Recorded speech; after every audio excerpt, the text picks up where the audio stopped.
ઉદાહરણ 1 આકૃતિમાં આપેલી ગોઠવણી ધ્યાનમાં લો। ગેલ્વામીટરમાં મોટું આવર્તન મેળવવા માટે તમે શું કરશો? એટલે આ ગેલ્વામીટર છે, બરાબર છે। જો આ ગોઠવણ સાથે સંકળાયેલ ફ્લક્સમાં ફેરફાર થાય તો પ્રેરિત વિચારક ઉત્પન્ન થાય અને ગેલ્વામીટરમાં કોણાવર્તન મળે। હવે એના માટે આપણે મોટે ભાગે શું કરતા હતા? ચુંબકનો ઉપયોગ કરતા। એની જગ્યા ઉપર હવે શું કરેલો છે? તો મેગ્નેટિક કોઇલનો ઉપયોગ કરેલો છે। જે આપણે આગળ ભણી ગયા એક કોઇલ છે, એની સાથે શું કરેલું છે? તો આ બેટરી જોડેલી છે, બરાબર। આવી રીતના પ્રવાહ પસાર કરી એટલે આ જે છે તે મેગ્નેટ બને, તો એ મેગ્નેટની ચુંબકીય ક્ષેત્ર રેખા આપણને આવી રીતના બતાવે છે, જે આપણે અન્યને પ્રમાણમાં બી આ રીતનું જોઈ ગયા। તો હવે ગેલ્વામીટરમાં કોણાવર્તન ક્યારે વધે? તો ગેલ્વામીટરમાં કોણાવર્તન વધવા પાછળનું કારણ ક્યારે વધે? તો આની સાથે પ્રેરિત વીજચાલક અથવા પ્રેરિત પ્રવાહ વધે તો પ્રેરિત પ્રવાહ વધવાના ઘણા બધા કારણો હોઈ શકે। પહેલું તો આ જે આપણું C1 ગૂંચળું જે છે, પહેલું કોઇલ નંબર 1 ને કોઇલ નંબર 2, તો કોઇલ નંબરને આટા સંખ્યા વધારો, આ બે કોઇલને નજીક લાવો। હજુ જેમ આની અંદર ચુંબકીય ક્ષેત્ર વધશે તેમ ચુંબકીય ફ્લક્સ વધે, તો μ0I/2R કે 2A। જો આમાં પ્રવાહ વધારો કરીએ બીજી કોઇલમાં, બેટરીનો વિચાર વધારે એટલે પ્રવાહ વધે તો પણ આપણે જે ફ્લક્સમાં ફેરફાર વધારે થાય, બરાબર છે। તો આ રીતે અલગ અલગ રીતે શું થાય? તો આ એક જ દિશામાં ને ધીરે ધીરે દૂર લઈ જઈએ, નજીક લાવીએ તો ગમે તે રીતે શું થાય? કેમ કે જેમ આમાં ફ્લક્સમાં ફેરફાર વધારે થાય C1 માં, તેમ આ ગેલ્વામીટર જે છે એ ગેલ્વામીટર આપણને કોણાવર્તન વધારે આપે। બીજું, ગેલ્વામીટરની ગેરહાજરીમાં તમે પ્રેરિત પ્રવાહનું પ્રાયોગિક નિર્દેશન કેવી રીતના કરશો?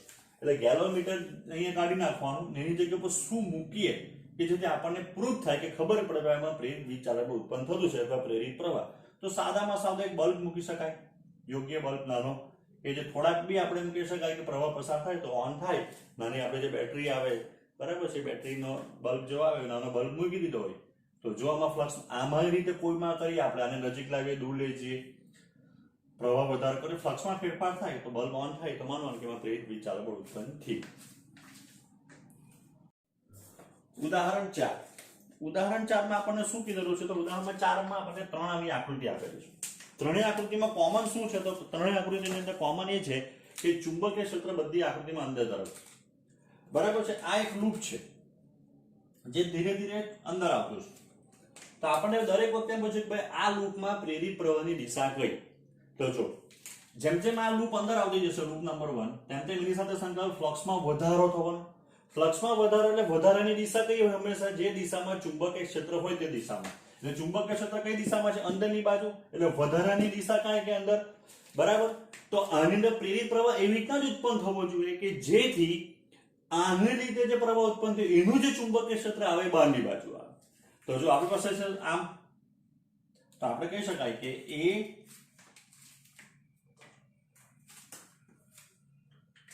કઈ દિશામાં આવશે? A થી B થી C થી D થી A, તો ચુંબકીય ક્ષેત્ર બહારની બાજુ આવવાનું। એટલે જેમ જેમ અંદર જશે તેમ તેમ ચુંબકીય ક્ષેત્ર જે છે તે A B C D દિશામાં પ્રેરિત થાય। ચાલો, હવે અહીંયા ઊંધું છે, અહીંયા આ રીતે જે છે તે બહાર જતી છે, બહાર જાય એટલે ફ્લક્સમાં ઘટાડો થયો। સાદી ભાષામાં બોલ્યો તો ભાઈ આ ફ્લક્સમાં ઘટાડો થવાનો જેમ જેમ આગળ જાય તેમ। તો ફ્લક્સમાં ઘટાડો, દિશા ક્યાં આવી? ફેરફારની દિશા ક્યાં આવી? બહારની બાજુ, કારણ કે ઘટાડો છે। સમજો એક વસ્તુ, જો આ ધારો કે કાર છે, બરાબર, બસ કાર જે હોય તે, આ વેગ વધ્યો, હવે અત્યારે વેગ છે, વેગમાં વધારો થયો, પ્રવેગ ઉત્પન્ન થયો, તો વેગના ફેરફારની દિશા ક્યાં આવે? આ બાજુ આવે। જો ઘટાડો થાય તો જે વેગ હતો એની વિરુદ્ધ દિશામાં આવે, ફેરફારની દિશા। સમજ પડે કે જો કાર જે છે એ આગળ જતી હોય, અચળ વ્યક્તિ ધારો કે જતી છે, હવે ધારો કે વેગ વધ્યો તો પ્રવેગ કઈ દિશામાં આવે? વેગની દિશામાં આવે, તો ફેરફારની દિશા કઈ થઈ? જે મૂળ દિશા હતી તે, જે આપણે અહીંયા જોઈ ગયા। હવે ધારો કે વેગમાં ઘટાડો થયો તો પ્રવેગની દિશા આના કરતા ઊંધી આવે, બરાબર છે। તો એના કરતા ઊંધી આવે તો હવે શું થાય? તો હવે આપણે એમ કહી શકાય કે આની અંદર પ્રવાહ એવી રીતના ઉત્પન્ન થવો જોઈએ કે જેથી આમાં જે પ્રવાહ ઉત્પન્ન થાય ચુંબકીય દિશા ક્યાં આવી જોઈએ? અંદર, એટલે A C B A, બરાબર, કઈ દિશામાં આવશે? A C B A। Exact same to same આની અંદર જેમ જેમ બહાર આવવાનું તેમ તેમ ફ્લક્સમાં ઘટાડો થાય, ફેરફારની દિશા કઈ તરફ? બહારની બાજુ, તો આની ક્યાં આવવી જોઈએ? અંદરની બાજુ, એટલે A B C D, સમઘડી। આ બેમાં સમઘડી આવશે કારણ કે સમઘડી માટે કઈ દિશા આવશે અંદરની બાજુ આમાં વિષમઘડી આવશે કારણ કે વિષમની દિશાની બહારની બાજુ આવે વિષમઘડી માટે ઉદાહરણ 5 માં પહેલું આપણને એમ કીધું છે કે એક રિંગને ચુંબકની વચ્ચે સ્થિર છે ચુંબક બી સ્થિર છે અને રિંગ બી સ્થિર છે શું તો રિંગમાં પ્રેરિત પ્રવાહ ઉત્પન્ન થાય ના થાય કેમ કારણ કે ફેરાડે એમ કહે કે પ્રેરિત પ્રવાહ ઉત્પન્ન થાય ફ્લક્સમાં ફેરફાર કરવો જરૂર છે કાં તો રિંગને આગળ પાછળ ખસેડો અથવા ચુંબકને આગળ પાછળ બે વચ્ચે સાપેક્ષ વેગ ઉત્પન્ન થવો જરૂરી છે અત્યારે ચુંબકની સાપેક્ષે રિંગ સ્થિર રિંગની સાપેક્ષે ચુંબક બી સ્થિર સાપેક્ષ વેગ કેવો થાય 0 જો બધું સમાન વેગથી ગતિ કર્યા કરતું હોય ને તો બી 0 થાય સાપેક્ષ વેગ ઉત્પન્ન થવો જોઈએ એટલે પહેલામાં આન્સર આવશે 0 બીજામાં આપણને એમ કીધેલું છે કે જો આ રીતનું એક વિદ્યુત ભારિત કરેલા કેપેસિટરની બે વચ્ચેના વિસ્તારમાં વિદ્યુત ક્ષેત્રને એક વાહક લૂપ પસાર થાય એટલે અહીંથી એક વાહક લૂપ પસાર થતી છે તો આ સંપૂર્ણપણે વિદ્યુત ક્ષેત્રમાં હોય ત્યારે અને કેટલોક ભાગ વિદ્યુત ક્ષેત્રની બહાર આવી જાય ત્યારે તો શું થાય કારણ કે ધારો કે લૂપ બહાર બી નીકળી જાય તેમાં પ્રેરિત વીજચાલક ઉત્પન્ન થાય ના થાય કેમ પ્રેરિત વીજચાલક ઉત્પન્ન થવા માટે મેં બધી જગ્યાઓ પર લખેલું ચુંબકીય ફ્લક્સમાં ફેરફાર છે ફ્લક્સ નથી શબ્દ વાપરવાનો હંમેશા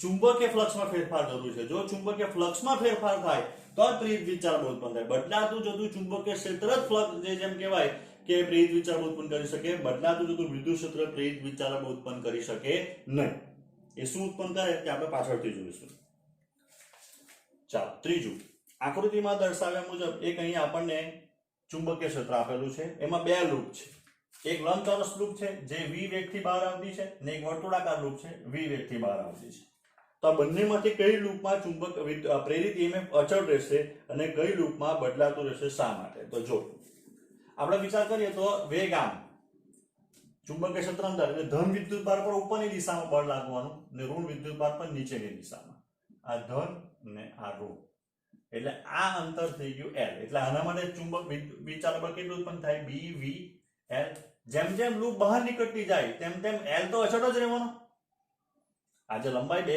છે પ્લસ ને માઇનસ વચ્ચેનું અંતર એ L અચળ જ રહેવાનો એટલે જેમ જેમ બહાર જાય તેમ L અચળ રહે જો L અચળ રહેતું હોય તો વીજચાલક બળ અચળ રહે પણ જ્યારે હવે જેમ જેમ રિંગ બહાર જાય તો જો અહીંયા બે બિંદુ એમ કે વીજચાલક બળ તરીકે હોય તો લંબાઈ આટલી થાય L1 પછી આટલી થાય L2 પછી આટલી થાય એટલે પહેલા વીજચાલક બળ શું થશે વધશે ને ફરી પાછું ઘટશે કારણ કે આ બે બિંદુઓ બેટરી તરીકે વર્તે પછી આ બે બિંદુઓ બેટરી તરીકે વર્તે પછી આ બે બિંદુ બેટરી તરીકે વર્તે તો લંબાઈ તો બદલાતી જવાની લંબાઈ બદલાય તો વીજચાલક બળ બદલાય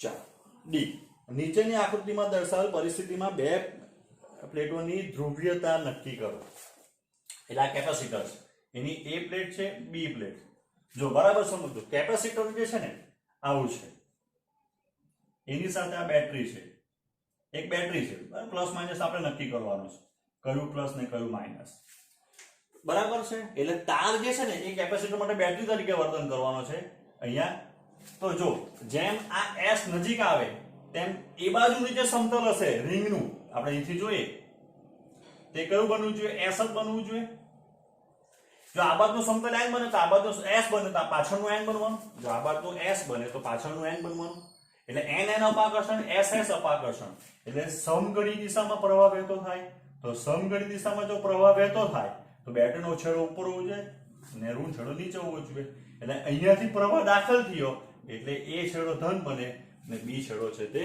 ઋણ બને ઉદાહરણ 8 ઉદાહરણમાં આપણને 8 માં એવું કીધું છે કે આ જે છે એ જે U આકારની ફ્રેમ છે એની બે ભુજા વચ્ચેનો અંતરાલ છે એક સળિયો એના ઉપર પસાર થાય છે v જેટલા અચળ વેગથી બરાબર છે પણ x બરાબર b જેટલા અંતર સુધી ચુંબકીય ક્ષેત્ર છે પછી ચુંબકીય ક્ષેત્ર નથી તો એની સાથે જે સંકળાયેલી ભૌતિક રાશિ છે ચુંબકીય ફ્લક્સ પ્રેરિત વીજચાલક બળ જે બળ કે જે બળ લગાડવાથી આપણે આ v જેટલા વેગથી સળિયાને અચળ વેગથી ગતિ કરાવી શકીએ એ બળ અને ઉષ્મા રૂપે વિખરણ પામતો પાવર નો આપણે અલગ અલગ આલેખ દોરવાના છે તો જો પહેલું ફ્લક્સ નું સૂત્ર છે આપણી પાસે સૂત્ર છે NAB cos 0 A એટલે L into x into b એટલે phi બરાબર આપણને મળી ગયું L into x એટલે phi proportional to x થઈ ગયું એટલે જેમ જેમ પહેલા વધતું જશે અંતર તેમ તેમ ચુંબકીય ફ્લક્સ વધતું જશે જ્યારે ક્યાં સુધી b સુધી કારણ કે phi proportional to શું થઈ ગયું x થઈ ગયું જેમ જેમ x વધતો જાય ચુંબકીય ફ્લક્સ અહીંયા જ્યારે પહોંચે ત્યારે મેક્સિમમ ફ્લક્સ આવી જવાનું કયું LXB, કારણ કે x બરાબર b થઈ ગયું. પછી ફ્લક્સ વધવાનું નથી. સાદી ભાષામાં જો ધારો કે અત્યારે અહીંયા હશે એટલે તો 1 2 3 4 જ રેખા પસાર થાય. અહીંયા આવે 8, અહીંયા આવે 12. પછી ગમે એટલા માટે જો રેખા કેટલી પસાર થવાની 12 જ, એટલે ફ્લક્સ કેવું થઈ ગયું અચળ. એટલે આમાં લખાવશે પહેલા અહીંયા હતું પછી અહીંયા ગયું એટલે સમય 0t 2t અચળ વેગથી ગતિ કરે જેટલો અંતર કાપતા આટલો સમય લાગે t જેટલો, બીજો એટલું જ અંતર કાપતા 2t જેટલો સમય લાગે. કારણ કે હવે પછીના 5 માટે કેવું થઈ ગયું LB b, આ કેવું થઈ ગયું અચળ, કારણ કે x બરાબર b થઈ ગયો. પછી તો બધા માટે અચળ જ છે એટલું જ ફ્લક્સ રહે. પ્રેરિત વિચાલક બળનું સૂત્ર છે d∅dt, તો E બરાબર -d by dt. તો અહીંયા આપણી પાસે સૂત્ર છે phi બરાબર bl, x બરાબર v into t લખાય, વેગ અંતર બરાબર વેગ ગુણ્યા સમય. તો અહીંયા આવી ગયું b l v t, તો therefore E બરાબર -bvl dt by dt બરાબર 1. પણ આ ક્યાં સુધી b સુધી. પછી તો ફ્લક્સમાં ફેરફાર કેવો થઈ ગયો 0, એટલે પછી તો 0 થઈ ગયું. આ માત્ર x બરાબર 0 થી x બરાબર b સુધી, x બરાબર b થી x બરાબર 2b તો કેવો થઈ ગયો 0. એટલે આ કેટલું આવી જાય અહીંયા -bvl ને પછી તો કેવો થઈ ગયો 0. બળ માટેનું સૂત્ર શું છે? તો બળ માટેનું સૂત્ર F બરાબર ILB sin 90 લખી દઈએ. કારણ કે પ્રવાહ જે પસાર થવાનો એ પ્રવાહ અને ચુંબકીય ક્ષેત્ર હંમેશા એકબીજાને લંબ જ, કાં તો પ્રવાહ સમઘડીમાં પસાર થશે કાં તો પ્રવાહ વિષમઘડીમાં. તો F I બરાબર E upon R, આપણને R આપેલો E બરાબર -bvl upon R into LB. તો F બરાબર -b સ્ક્વેર v સ્ક્વેર અથવા b square l square v upon R. ક્યાં સુધી? અહીંયા સુધી. પછી તો ચુંબકીય ફ્લક્સમાં ફેરફાર 0 થઈ જાય તો વિચાલક બળ 0 થઈ જાય, તો પ્રવાહ 0 થઈ જાય ને પ્રવાહ 0 એટલે બળ બી કેવું થઈ જાય 0. એટલે આ બળ આવી ગયું આપણું કેટલું? તો આ -b square l square v upon R ને પછી તો બળ કેવું થઈ ગયું 0. ચાલો પાવર p બરાબર સૂત્ર છે e સ્ક્વેર upon R, બરાબર છે. તો e સ્ક્વેર એટલે કેટલા? તો e સ્ક્વેર એટલે તો b square v square l square upon R. Positive આવે ક્યાં સુધી? x બરાબર b સુધી. x બરાબર b થી 2b સુધી તો શું થાય? તો e 0 છે. e 0 એટલે પાવર કેવો થઈ ગયો 0, કારણ કે પ્રવાહ પસાર થાય. આ ને પછી કેવું થઈ ગયું 0. આ કેટલું આવે? મેક્સિમમ આટલું. મટીરીયલ અંદર આપેલું છે બરાબર, શાંતિથી બધું ગુજરાતીમાં લખીને આપેલું છે, વાંચો બધી ખબર પડી જશે. અને આનો બીજો ભાગ જે છે એ તમારે જાતે કરવાનો છે કે જ્યાં હવે આમ સળિયો આવે તો બધા ભાગમાં જે છે 0 અહીંયા હશે, t અહીંયા અને 0 અહીંયા, 2t અહીંયા, કારણ કે આમ આવવાનું છે, x ઘટવાનો છે. હવે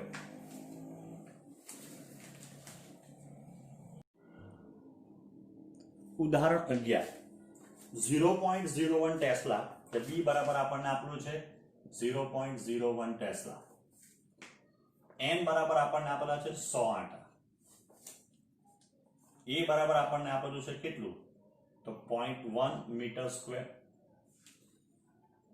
બરાબર. 1 સેકન્ડમાં અડધું, તો એની આવૃત્તિ કેટલી થઈ ગઈ? 1 સેકન્ડમાં અડધું પરિભ્રમણ કરે તો પરિભ્રમણ પર સેકન્ડ અથવા સેકન્ડ ઇનવર્સ, તમે ન્યુ બી લખી શકો.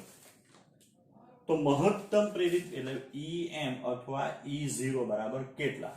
તો આપણે સૂત્ર તારવેલું છે જો V બરાબર Vm sin ઓમેગા t, કે જ્યાં મહત્તમ EMF Vm લખો, E0 નો બરાબર શું હતું? NAB ઓમેગા, N A બરાબર B ઓમેગા એટલે 2 પાઈ f થઈ ગયું. n બરાબર 100 આંટા, I બરાબર 0.1, B બરાબર 0.01, 2 3.14 ને આ થઈ ગયો 1 હાફ. તો જે મહત્તમ વોલ્ટેજ આવવાનો એ કેટલો આવવાનો? તો 0.314